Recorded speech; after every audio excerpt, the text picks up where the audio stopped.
दोस्तों स्वागत है आप सबका फिर से एक और नए वीडियो में। नेशनल इनकम का चौथा वीडियो है जिसमें हम लोग डिस्कस करने वाले हैं measurement of national income by using income method. Income method का यूज़ करके किस तरीके से हम यहाँ पर नेशनल इनकम को मेजर कर सकते हैं ये हम लोग इस वीडियो में यहाँ पर डिस्कस करेंगे। इसके पहले लास्ट वाले वीडियो में हम लोगों ने वैल्यू एडेड मेथड को देखा था और उसके पहले जो फर्स्ट वीडियो था इसका नेशनल इनकम का उसमें हम लोगों ने एग्रीगेट्स का कन्वर्जन देखा था। किस तरीके से आप एक एग्रीगेट को, जैसे मान लीजिए अगर आपको जीडीपी दे दिया जाता है, जीडीपी एमपी, तो उसको किस तरीके से आप कन्वर्ट करोगे एनएनपी-एफसी में, तो ये हम लोगों ने वहाँ पर डिस्कस किया था एग्रीगेट्स का कन्वर्जन।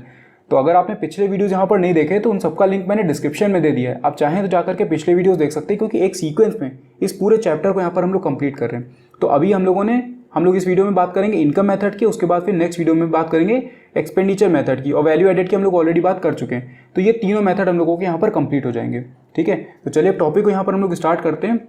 अब देखिए, जब इनकम मेथड की यहाँ पर हम बात करते हैं तो इनकम मेथड जो है वो इनकम के पॉइंट ऑफ व्यू से नेशनल इनकम को यहाँ पर मेजर करता है। जैसे मैंने आपको ये बताया था कि टोटल 3 मेथड है।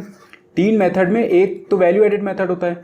वैल्यू एडेड मेथड जो होता है वो प्रोडक्शन के पॉइंट ऑफ व्यू से यहाँ पर नेशनल इनकम को मेजर करता है, कितना प्रोडक्शन पूरे इकोनॉमी में हुआ है, क्योंकि अल्टीमेटली जितना प्रोडक्शन होगा गुड्स और सर्विसेज का उतनी ही यहाँ पर इनकम जनरेट होगी। जो हम लोगों ने डिस्कस किया था डोमेस्टिक इनकम और नेशनल इनकम की मीनिंग को, उसमें हम लोगों ने ये देखा था कि डोमेस्टिक इनकम ये बोलता है कि कितना प्रोडक्शन हुआ है डोमेस्टिक टेरिटरी के अंदर में।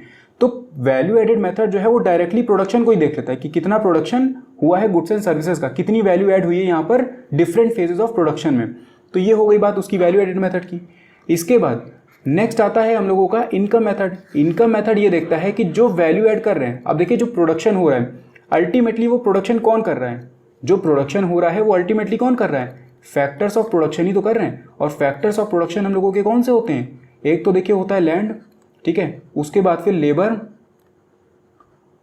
उसके बाद फिर एंटरप्रेन्योर, ठीक है, शॉर्ट में मैंने लिख दिया, उसके बाद फिर कैपिटल, ठीक है, जो आपकी कैपिटल लगी हुई है। तो लैंड, लेबर, कैपिटल और एंटरप्रेन्योर, 4 हम लोगों के फैक्टर्स ऑफ प्रोडक्शन होते हैं, main factors of production.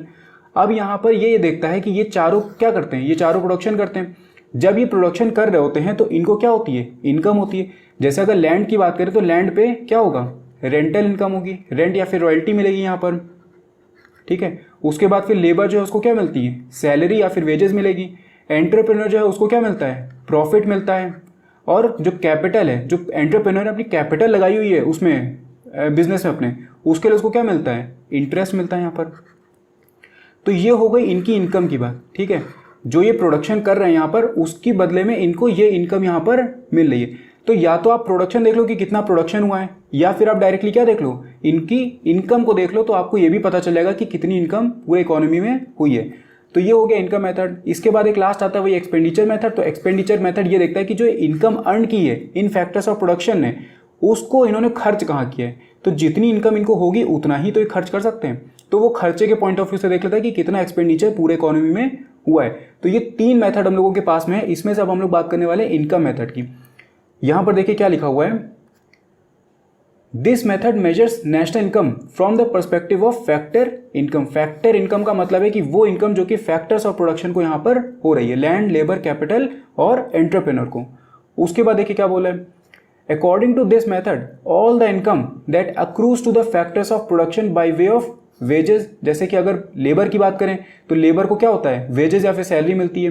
Profit की बात करें तो प्रॉफिट एंटरप्रेन्योर को होता है। रेंट आपके लैंड पे मिलता है, इंटरेस्ट कैपिटल पे मिलता है। तो ये जितनी भी इनकम हुई है फैक्टर्स ऑफ प्रोडक्शन को, उनको अगर आप सम कर देते हो, ठीक है, उनको अगर आप सम कर देते हो तो आपको मिल जाएगा क्या, नेशनल इनकम।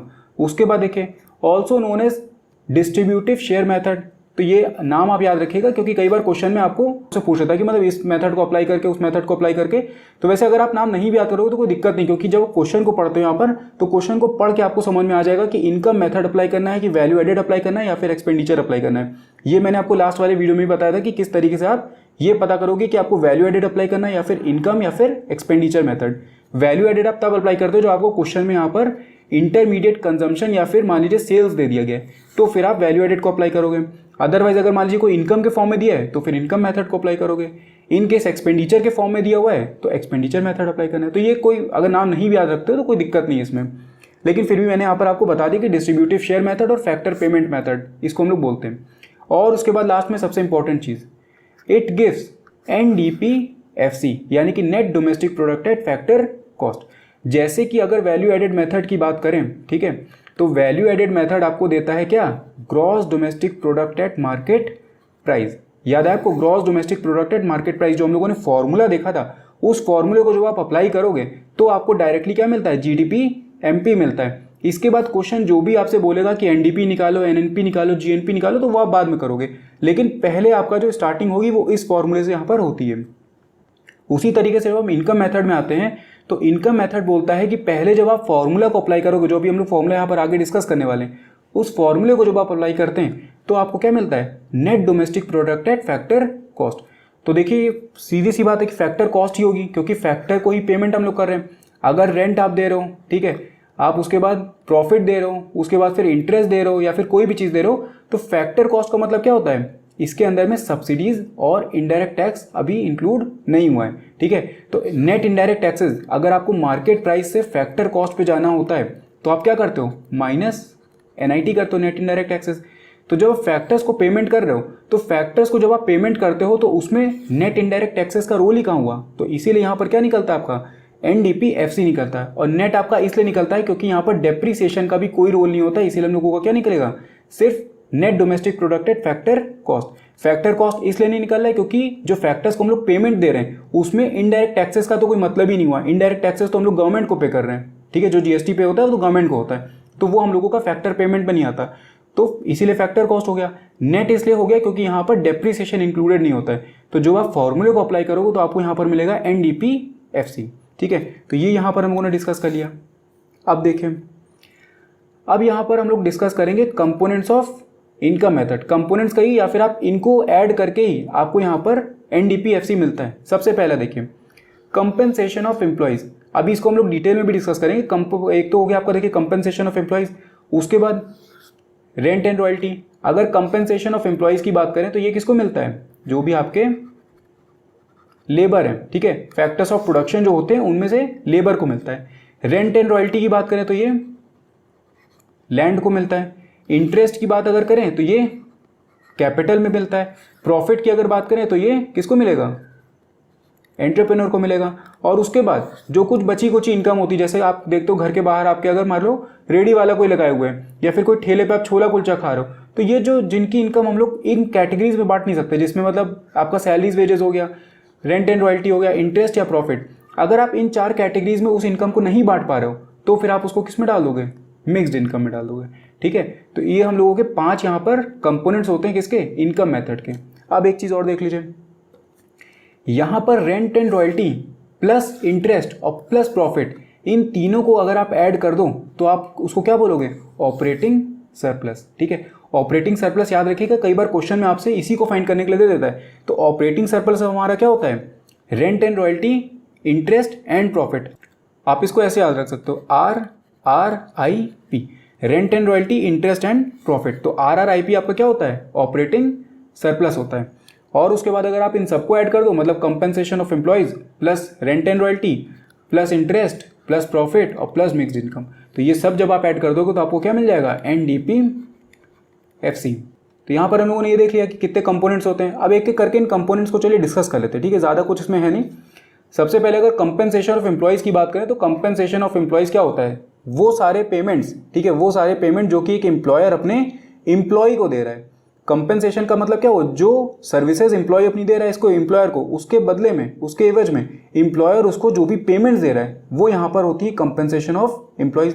क्या क्या चीज़ें इसमें आएंगी देखें, wages and salary in cash, cash में जितना भी पेमेंट किया है किसका, सैलरी का पेमेंट किया, वेजेस का पेमेंट किया, कोई उसको मान लीजिए बोनस दे दिया दिवाली वगैरह पे, कोई कमीशन दे दी उसको सेल्स पे, कोई भी अलाउंसेस दे दिए, ठीक है। अलाउंसेस क्या होते हैं, जो कि कैश में आपको अदर देन बेसिक सैलरी मिलते हैं।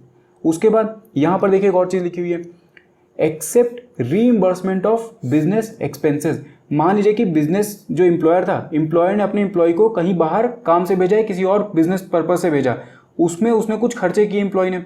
अब एम्प्लॉय ने जितने भी खर्चे किए वो क्योंकि बिजनेस पर्पस के था, तो बाद में आकर के वो खर्चों को क्या करेगा, रीइंबर्स करवाएगा। रीइंबर्समेंट का मतलब है कि जो बिल्स वगैरह हैं उनको लगा करके अपना पेमेंट वापस ले लेगा। मान लीजिए कि उसने जो ट्रिप पे भेजा गया था उसमें उसके 1000 रुपये यहाँ पर खर्चा हुआ है। अब उसने 1000 खर्चा तो कर दिए, लेकिन बाद में जब एम्प्लॉयर के पास वो पहुंचेगा तो इस 1000 को अपने एम्प्लॉयर से वो वापस ले लेगा। तो ये होता है रीइंबर्समेंट।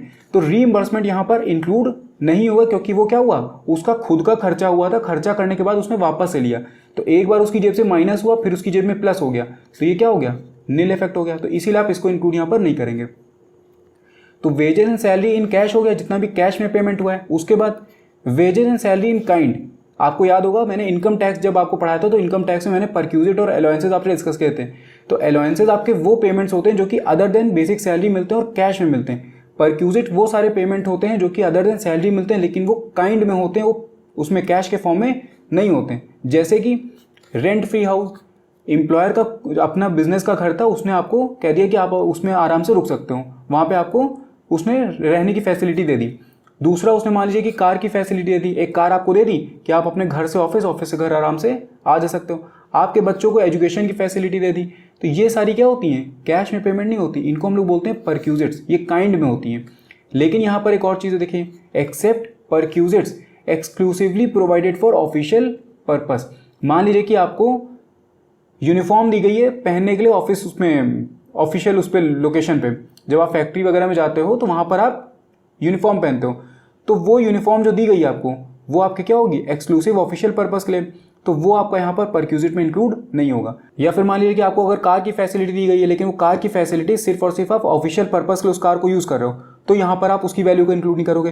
कहने का मतलब है इन शॉर्ट ये कि कोई भी परक्यूजिट अगर ऑफिशियल पर्पस के लिए दिया गया है, ठीक है, ऑफिशियल पर्पस मतलब आप उसको अपने ऑफिशियल कामों के लिए यूज़ कर रहे हो, तो फिर और एक्सक्लूसिवली उसी के लिए यूज़ करो। ऐसा नहीं कि आधा अपने पर्पस के लिए और आधा ऑफिशियल पर्पस के लिए, सिर्फ और सिर्फ आप ऑफिशियल अगर उसका यूज़ कर रहे हो तो फिर वो परक्यूजिट आपको यहाँ पर ऐड नहीं होगा, ठीक है, क्योंकि वो बिजनेस के पॉइंट ऑफ व्यू से देखा जाता है, वो आपके लिए इनकम नहीं होती। वो सिर्फ आप किसको लोगे, जो आप अपने पर्सनल खर्चों उसको पर्सनल यूज़ के लिए उन फैसिलिटीज़ को यहाँ पर ले रहे हो। तो wages and salary in kind हो गया। उसके बाद लास्ट में क्या हो गया, employers contribution to social security schemes, जैसे कि ग्रेच्युटी हो गया, प्रोविडेंट फंड हो गया, पेंशन फंड हो गया। तो ये जो भी सोशल सिक्योरिटी की स्कीम्स होती हैं इसमें जो भी एम्प्लॉयर का अपना कॉन्ट्रीब्यूशन होता है, जैसे कि आपको पता होगा प्रोविडेंट फंड होता है। तो प्रोविडेंट फंड का कॉन्सेप्ट ये होता है कि जो एम्प्लॉय है और जो एम्प्लॉयर है ये दोनों इसमें कंट्रीब्यूट करते हैं। एम्प्लॉयर की सैलरी सपोज यहाँ पर 10,000 रुपये थी, इसकी सैलरी से 1,000 रुपये कट करके इस प्रोविडेंट फंड में ऐड होता है ताकि जब ये रिटायर होगा तो इसको प्रोविडेंट फंड का पैसा मिल जाएगा इसके रिटायरमेंट के बेनिफिट्स के उसमें। तो जितना पेमेंट एम्प्लॉय दे रहा है उतना ही पेमेंट क्या होता है, एम्प्लॉयर भी यहाँ पर देता है। तो एम्प्लॉयर का जो कॉन्ट्रीब्यूशन है, एम्प्लॉय का नहीं, क्योंकि एम्प्लॉय का तो अपनी सैलरी से कट के गया है तो उसकी तो हम लोग ग्रॉस सैलरी वहाँ पर ऐड कर ही ले रहे हैं यहाँ पर, ठीक है। जो एम्प्लॉयर ने अपनी तरह से एक्स्ट्रा कॉन्ट्रीब्यूशन दिया है वो कॉन्ट्रीब्यूशन यहाँ पर उसका ऐड हो जाएगा। तो कंपेंसेशन ऑफ एम्प्लॉय में 3 हो गए, एक तो wage and salary in cash हो गया, दूसरा काइंड में हो गया और उसके बाद फिर एम्प्लॉयर का कॉन्ट्रीब्यूशन यहाँ पर आ जाएगा। एक लास्ट चीज़ और देख लीजिए यहाँ पर, except contribution by the third party like insurance companies and employees own contribution. तो एम्प्लॉय का ओन कॉन्ट्रीब्यूशन तो मैंने आपको बता दिया कि वो ऐड नहीं होगा क्योंकि वो क्या हुआ, यहाँ पर ऑलरेडी ऐड हो चुका है। और यहाँ पर मान लीजिए कि इंश्योरेंस कंपनी से आपने कोई स्कीम पहले से ले रखी है, तो अगर वो इंश्योरेंस कंपनी अपनी तरफ से कोई कॉन्ट्रीब्यूशन दे रही है तो वो ऐड नहीं होगा, क्योंकि देखिए कंपेंसेशन ऑफ एम्प्लॉय में एक सबसे इंपॉर्टेंट चीज़ ये होती है कि एम्प्लॉयर और एम्प्लॉय का यहाँ पर रिलेशनशिप होना चाहिए। अगर एम्प्लॉयर आपको पेमेंट दे रहा है किसी भी तरीके की तभी वो आपके कंपेंसेशन ऑफ एम्प्लॉय में यहाँ पर ऐड होगा, अदरवाइज अगर वो रिलेशनशिप एस्टैब्लिश नहीं है तो फिर वो यहाँ पर ऐड नहीं होगा। तो ये हम लोगों ने डिस्कस कर लिया कि कंपेंसेशन ऑफ एम्प्लॉय में क्या क्या चीज़ें आती हैं। इसके बाद देखिए आता है रेंट एंड रॉयल्टी, जो कि किसको मिलता है, लैंड पे मिलता है। अब रॉयल्टी की अगर बात करें तो रॉयल्टी क्या होता है, जो माइनिंग राइट से मिलता है। अगर मान लीजिए कि गवर्नमेंट ने कोई माइनिंग का राइट दे रखा है तो आप गवर्नमेंट को वहाँ पर क्या पे करोगे, रॉयल्टी पे करोगे। या फिर किसी प्राइवेट बिजनेस का भी अगर कोई प्रॉपर्टी वहाँ पर है उसमें अगर आप माइनिंग कर रहे हो तो वहाँ पर आप रॉयल्टी पे करते हो। इसके बाद रेंट की अगर बात करें तो रेंट तो हम लोगों का लेट आउट और सेल्फ ऑक्यूपाइड वाली प्रॉपर्टी हो जाती है। अगर आपने कहीं पे मान लीजिए कि उसको लेट आउट कर रखा है प्रॉपर्टी को, तो फिर आप वहाँ से जो रेंटल इनकम रिसीव करो उसको हम लोग बोलते हैं रेंट। अब देखिए यहाँ पर क्या बोला है, includes both actual rent from the let out property and imputed rent from the self occupied property. उसके बाद बोला है imputed rent is calculated on the basis of market value of the property. अब देखिए यहाँ पर एक्चुअल रेंट और imputed rent क्या होता है।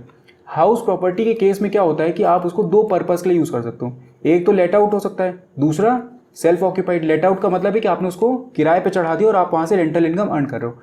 सेल्फ ऑक्यूपाइड का मतलब है कि आप उसमें खुद रह रहे हो। तो अगर आपने लेट आउट कर दिया तो आप वहाँ पर रेंट उसको रिसीव करोगे, तो वो रेंटल इनकम आपने ऐड कर दी, वो हो गया आपका एक्चुअल रेंट।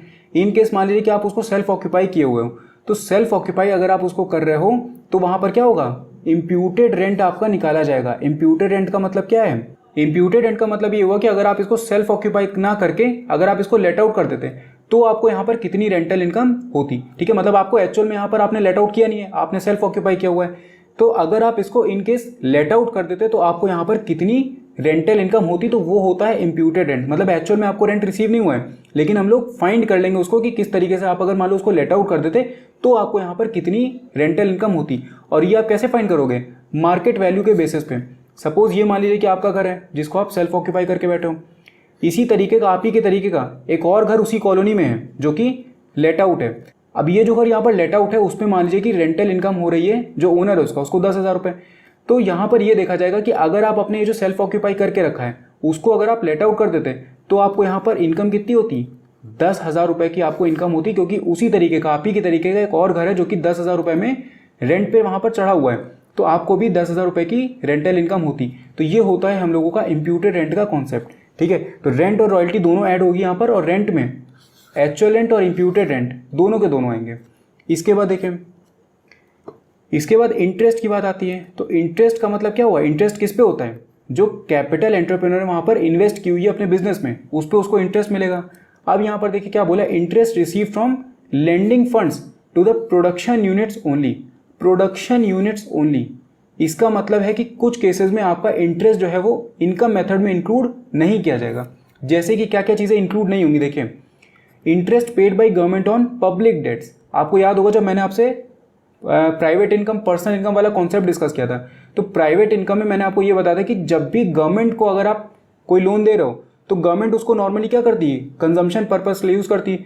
तो कंजम्पशन पर्पस के लिए अगर उसने यूज़ किया है गवर्नमेंट ने, तो जो भी इंटरेस्ट आपको गवर्नमेंट पे कर रही है वो क्या होता है? एक तरीके की ट्रांसफ़र इनकम यहाँ पर होती है। ठीक है, ट्रांसफ़र इनकम होती है, इसलिए उसको हम लोग इनकम में इसमें नेशनल इनकम में यूज़ नहीं करते, इंक्लूड नहीं करते हम लोग उसको। तो ये हो गया हम लोगों का ये वाला पॉइंट। उसके बाद interest paid bye consumers on loans taken for consumption purpose. अगर कंजम्पशन पर्पस के लिए कोई लोन उठाया गया है बैंक से, तो उस पर जो भी इंटरेस्ट हो रहा है, इंटरेस्ट की अर्निंग हो रही है बैंक को, वो यहाँ पर इंक्लूड नहीं होगी। उसके बाद लास्ट पॉइंट में बोले interest paid by one firm to another firm. तो ये 3 पॉइंट हैं जो आपके, ये आपके इंटरेस्ट इंक्लूड इन केसेस में नहीं होंगे। और हमेशा याद रखिएगा, इसको शॉर्ट में याद करने का तरीका ये है कि कोई भी अगर लोन प्रोडक्शन यूनिट्स को दिया गया है, मतलब उस लोन का यूज़ प्रोडक्शन पर्पस ले अगर किया जाएगा तभी उसका इंटरेस्ट यहाँ पर इनकम मेथड में इंक्लूड किया जाएगा। अदरवाइज अगर किसी और पर्पस के लिए दिया गया तो उसका फिर यहाँ पर इंक्लूजन नहीं होगा। ठीक है, तो ये हो गई बात rent and royalty and interest की। अब इसके बाद देखें, प्रॉफिट बड़ा सिंपल है। प्रॉफिट आपको किसको होता है? एंटरप्रेन्योर को होता है। अब प्रॉफिट जो है वो 3 हिस्सों में यहाँ पर बटा होता है, एक कॉर्पोरेट टैक्स, एक डिविडेंड और एक रिटेन्ड अर्निंग। आपको पता होगा कि यहाँ पर क्या होता है, जैसे मान लीजिए कि अगर 1 लाख रुपए का प्रॉफिट यहाँ पर हुआ, बिजनेस में 1 लाख रुपए का प्रॉफिट हुआ। अब 1 लाख रुपए का जो प्रॉफिट हुआ है वो पूरा का पूरा तो बिजनेसमैन अपने पास रख नहीं सकता, उसको क्या करेगा वो? उसमें सबसे पहले टैक्स का पेमेंट होगा। अब टैक्स का पेमेंट होने के बाद सपोज यहाँ पर बचा 70,000 रुपये। ठीक है, 30,000 रुपये, उसमें 1 लाख में से 30,000 रुपये हमने टैक्स पेमेंट कर दिया और बचा 70,000 रुपये। अब ये 70,000 रुपये पूरा का पूरा बिजनेसमैन के हाथ में नहीं जाएगा। बिजनेसमैन या फिर अगर मान लीजिए वो शेयर होल्डर है तो उसके हाथ में डिविडेंड के फॉर्म में नहीं जाएगा। यहाँ पर बिजनेस जो भी होता है वो क्या कर लेता है, कुछ पैसा अपने पास में होल्ड कर लेता है फ्यूचर के खर्चों को निपटाने के लिए, तो उसको बोला जाता है रिटेन्ड अर्निंग। तो रिटेन्ड अर्निंग सपोज यहाँ पर अगर 20,000 रुपये की रख ली गई तो यहाँ पर कितना हिस्सा बचा? 50,000 रुपये। तो ये जो 50,000 रुपये है ये यहाँ पर बांट दिया जाएगा डिविडेंड के फॉर्म में जितने भी ओनर्स उस बिजनेस के होते हैं। तो एक तो देखिए कॉर्पोरेट टैक्स हो गया, एक हो गया रिटेन्ड अर्निंग और एक क्या हो गया? डिविडेंड। तो इन 3 चीज़ों को मिला करके आपका बनता है प्रॉफिट यहाँ पे। और यहाँ पर लास्ट में क्या होता है? Mixed income. तो मिक्स्ड इनकम का मैंने कॉन्सेप्ट आपको पहले ही बताया, इनकम फ्रॉम प्रोडक्टिव सर्विसेज। ठीक है, सिर्फ और सिर्फ productive services of self employed persons. Self employed का मतलब मैंने आपको क्या बताया, जैसे मान लीजिए कि कोई ठेला लगाए हुए है, कोई अगर रेडी वाला है, कोई चाय बेच रहा है, तो ये सारे क्या होते हैं? सेल्फ एम्प्लॉयड होते हैं और ये प्रोडक्टिव काम कर रहे होते हैं वहाँ पे। तो यहाँ पे बोला है income from productive services of self employed persons whose incomes from wages, salary, interest, profits etcetera can not be separated from each other. ठीक है, अगर मान लीजिए वो चाय बेच रहा है तो चाय अगर वो बेच रहा है तो आप उसको किस तरीके से, वेजेस के फॉर्म में किस तरीके से बांटोगे, या फिर सैलरीज में भी आप नहीं बांट सकते, इंटरेस्ट के फॉर्म में भी आप उसको कैसे बांटोगे? ठीक है, जो भी होगा वो लगभग उसके पास प्रॉफिट होगा।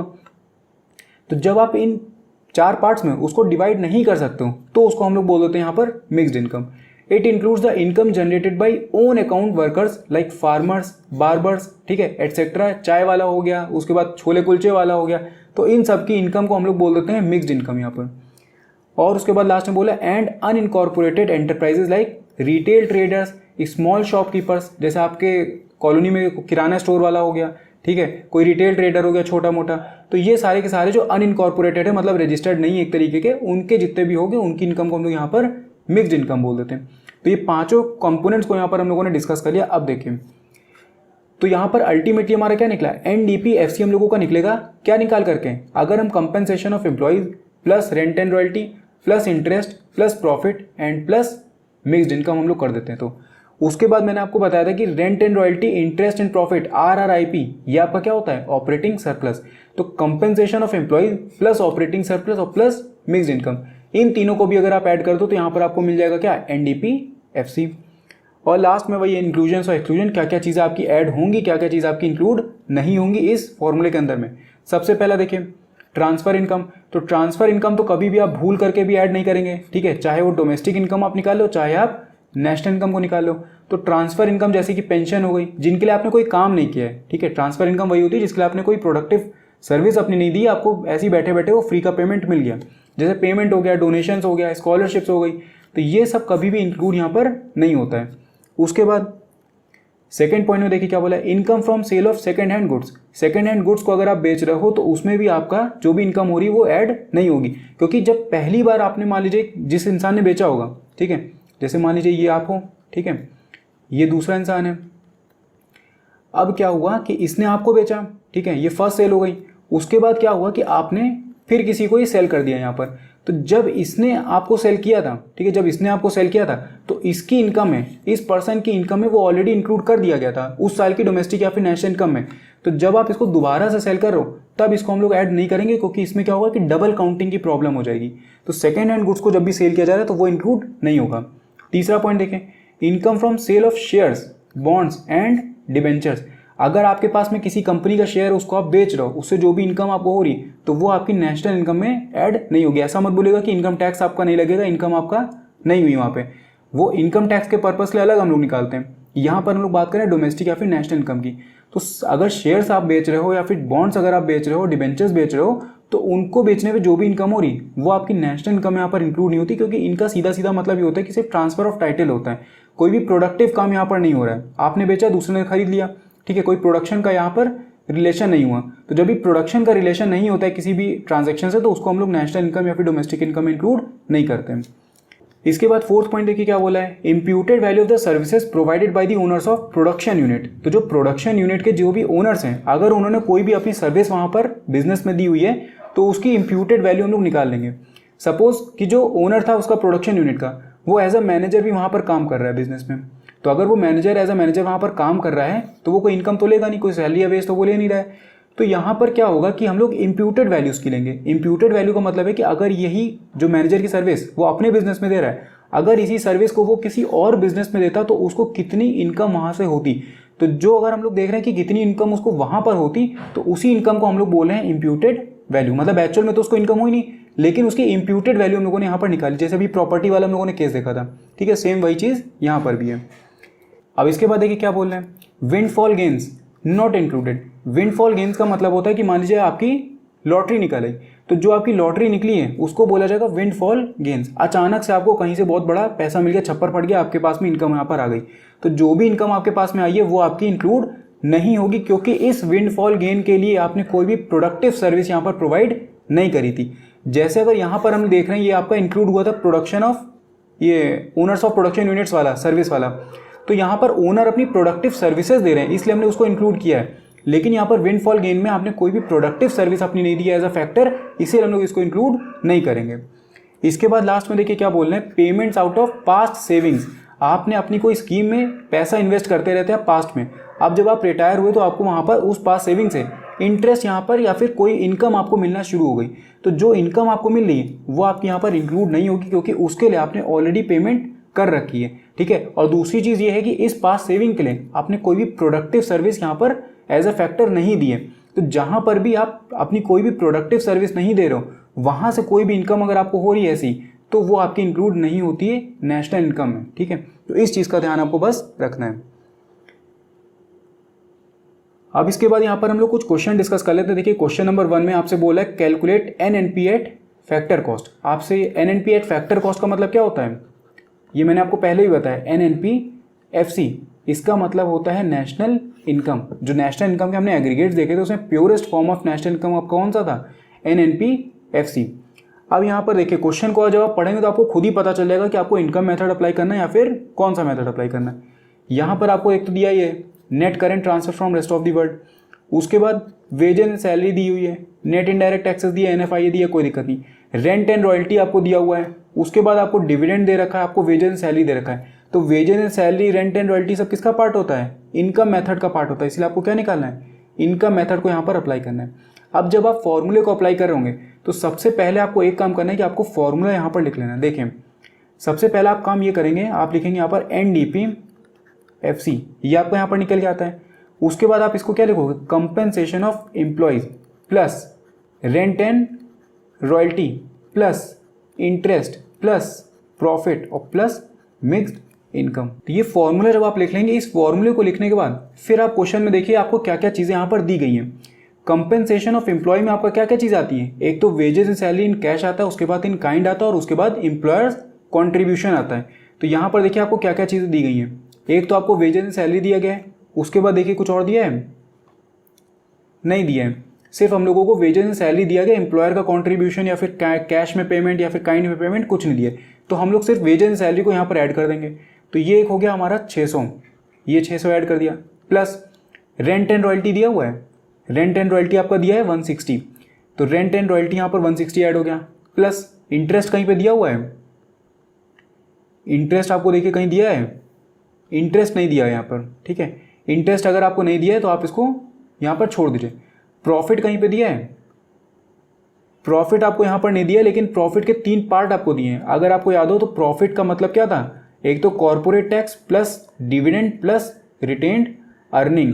तो कॉर्पोरेट टैक्स आपको दिया कहीं पे दिया हुआ है, तो कॉर्पोरेट टैक्स आप ऐड कर दोगे। तो कॉर्पोरेट टैक्स दिया हुआ है 40, प्लस उसके बाद डिविडेंड दिया हुआ है, डिविडेंड दिया हुआ है 20, तो ये 20 आप ऐड कर दो, प्लस उसके बाद रिटेन्ड अर्निंग, रिटेन्ड अर्निंग कहीं पे दिया हुआ है।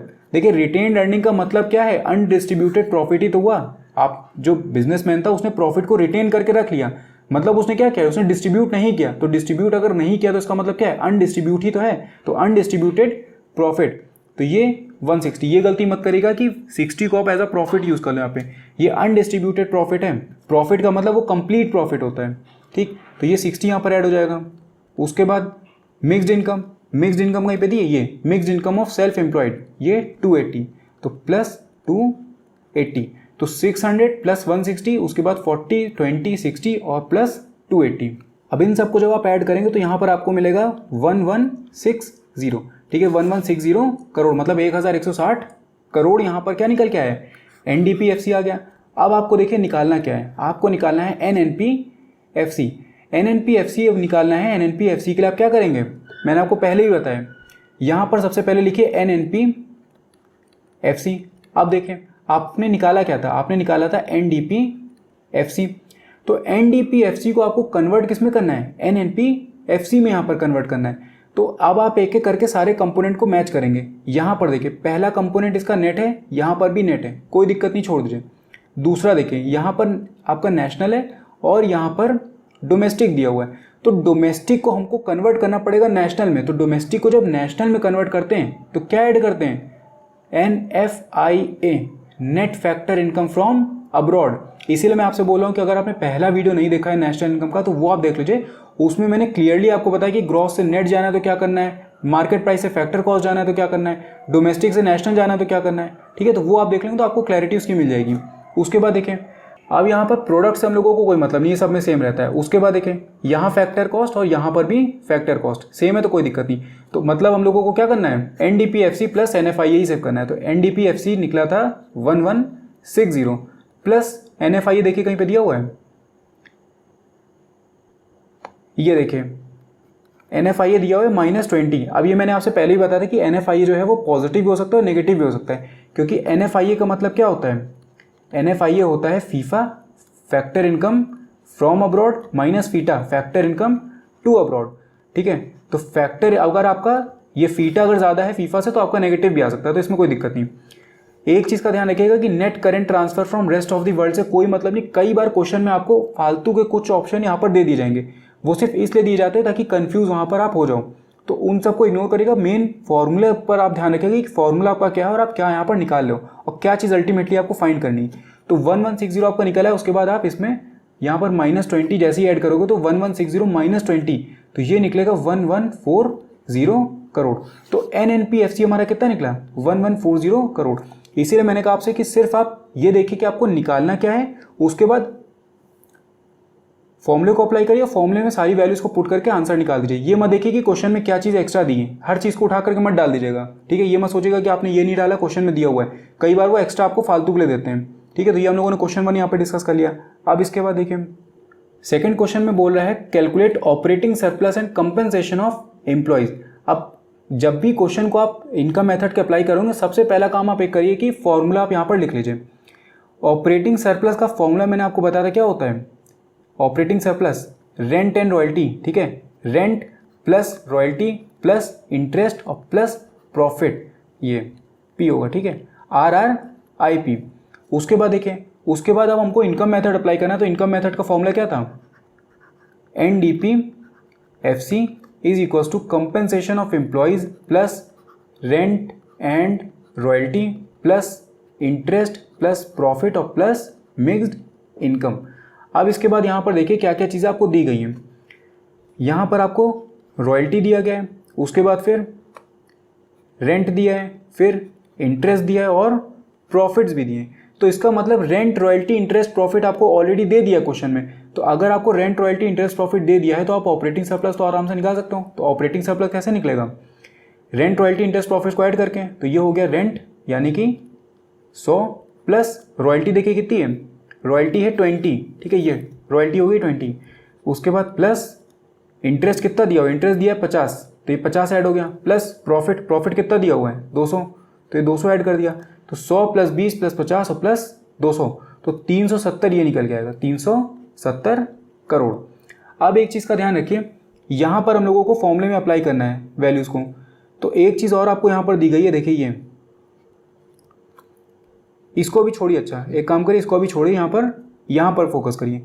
फॉर्मूला दिया हुआ है NDPFC is equals to compensation of employees plus rent and royalty interest profit plus mixed income. अगर यहाँ पर हम लोग रेंट रॉयल्टी इंटरेस्ट और प्रॉफिट इनको ऑपरेटिंग सरप्लस लिख दें तो कोई दिक्कत नहीं है।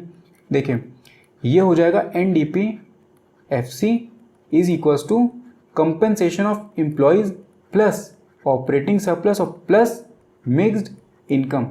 अब देखिए कि क्वेश्चन में क्या क्या चीज़ें आपको यहाँ पर दी गई हैं।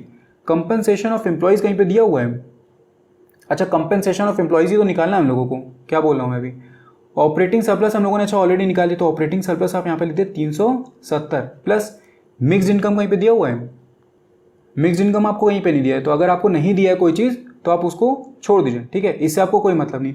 ये मत सोचेगा कि मिक्स्ड इनकम नहीं दिया तो क्वेश्चन हम लोग निकाल ही नहीं सकते।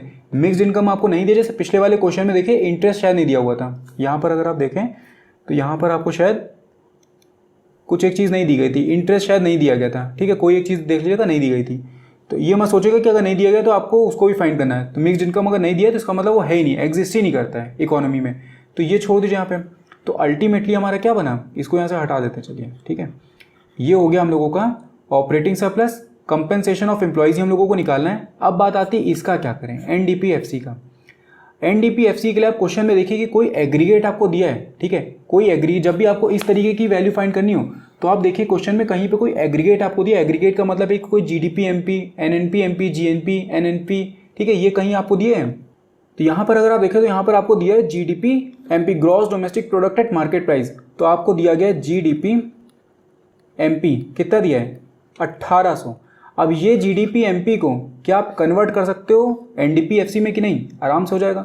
तो यहाँ पर आप क्या लिखोगे, आप लिखोगे यहाँ पर NDPFC इज इक्वल्स टू, जो आपको दिया है आप उसको राइट हैंड साइड पे रखूँ, ठीक है, जो दिया है उसको राइट हैंड साइड पे यहाँ पर रखेंगे आप, ये लिखेंगे GDP MP। अब देखिए यहाँ पर नेट है, यहाँ पर ग्रॉस है, यहाँ पर नेट है, यहाँ पर ग्रॉस है। तो अगर आपको ग्रॉस को नेट में कन्वर्ट करना है तो क्या करेंगे, माइनस डेप्रिसिएशन। ठीक है, हमको जीडीपी एमपी को कन्वर्ट किस में करना है, एनडीपी एफसी में ही तो कन्वर्ट करना है। तो ग्रॉस से नेट हम लोग जा रहे हैं, तो यानी कि जीडीपी एमपी माइनस क्या करेंगे, डेप्रिसिएशन करेंगे। उसके बाद डोमेस्टिक सेम है, सबको मैच करिए। ठीक है, यहाँ पर डोमेस्टिक और ये डोमेस्टिक सेम है, प्रोडक्ट सेम है। उसके बाद यहाँ पर मार्केट प्राइस है, यहाँ पर फैक्टर कॉस्ट है। तो मार्केट प्राइस से अगर फैक्टर कॉस्ट जाना है तो क्या करेंगे, माइनस नेट इनडायरेक्ट टैक्सेस यानी कि एनआईटी। तो अब यहाँ पर 1800 होगा जीडीपी एमपी माइनस डेप्रिसिएशन, देखिए कहीं दिया है, डेप्रिसिएशन दिया हुआ है 200, तो ये 200 यहाँ पर माइनस होगा, माइनस एनआईटी दिया हुआ है कहीं पे। एनआईटी का मतलब होता है इनडायरेक्ट टैक्सेस माइनस सब्सिडीज। तो ये हो जाएगा हमारा 1800 माइनस 200 और माइनस इनडायरेक्ट टैक्सेस आपको दिए हैं 250, तो ये हो गया 250 माइनस सब्सिडीज दी हुई है 50, तो ये हो जाएगा 50। तो ये भी कितना हो जाएगा, 250 माइनस 50 यानी कि 200, तो माइनस का 200 और ये भी माइनस का 200 यानी कि माइनस का 400 और 1800 माइनस 400 जब आप करेंगे तो यहाँ पर आपको मिलेगा 1400, यानी कि एनडीपीएफसी हमारा कितना निकला, 1400 निकला। अब एनडीपीएफसी आपका निकला 1400 और यहाँ पर आपका compensation of employees of plus 370 है। तो कंपेंसेशन ऑफ एम्प्लॉयज़ को आप यहीं रखिए, 370 को अगर आप इस साइड भेज दो तो आपको ये कंपेंसेशन ऑफ एम्प्लॉयज़ पता चल जाएगा। तो यहाँ पर ये क्या होगा, compensation of employees is equals to, उसको हटा देते हैं यहाँ से, चलिए, compensation of employees is equals to क्या हो जाएगा, एनडीपी एफसी माइनस क्या हो जाएगा, मिक्स्ड इनकम, वो ऑपरेटिंग सरप्लस।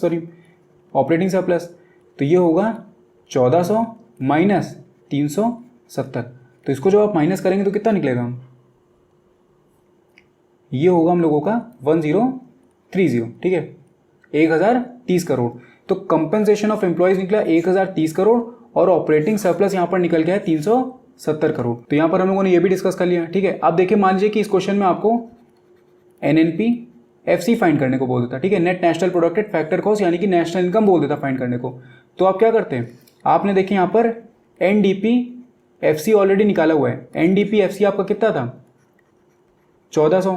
तो एनएनपीएफसी में आप कन्वर्ट करने के लिए, एनडीपीएफसी को अगर आपको एनएनपीएफसी में कन्वर्ट करना हो तो क्या करेंगे, यहाँ पर देखिए नेट, यहाँ पर नेट। ठीक है, यहाँ पर नेशनल है, यहाँ पर डोमेस्टिक है। तो डोमेस्टिक से जब आप नेशनल जाएंगे तो आपको क्या करना पड़ेगा, plus net factor income from abroad, और प्रोडक्ट सेम है, उसके बाद फिर फैक्टर कॉस्ट भी हम लोगों का सेम है। तो सिर्फ हमको क्या करना पड़ेगा, net factor income from abroad. तो यहाँ पर अगर आप देखें तो net factor income from abroad D है -40, तो ये 1400 माइनस 40 हो जाएगा। तो ये कितना निकलेगा, ये निकलेगा 1360। तो अगर हम लोगों को इसमें नेशनल इनकम फाइंड करने को बोल देता तो वो भी हम आराम से फाइंड कर लेते। आपको बस एक एग्रीगेट चाहिए, उसी से पूरे सीक्वेंस में आप बाकी के एग्रीगेट जितने भी है वो निकाल सकते हैं। तो हम लोगों का एनएनपीएफसी कितना निकलेगा, 1360, अगर मान लीजिए क्वेश्चन पूछता आपसे। ठीक है, तो ये हम लोगों ने 2 क्वेश्चन भी डिस्कस कर लिए और पूरा जो नेशनल इनकम में इनकम मेथड था वो भी यहाँ पर डिस्कस कर लिया। कोई भी तरीके का आपका डाउट हो आप कमेंट करके मुझसे पूछ सकते हैं। बाकी अगर आपको वीडियो पसंद आए तो उसको लाइक करना मत भूलिएगा, साथ में चैनल को सब्सक्राइब जरूर कर दीजिएगा, क्योंकि नेक्स्ट वीडियो में फिर हम लोग एक्सपेंडिचर मेथड को यहाँ पर डिस्कस करने वाले हैं। मैं मिलता हूँ आपसे नेक्स्ट वीडियो में। Thank you.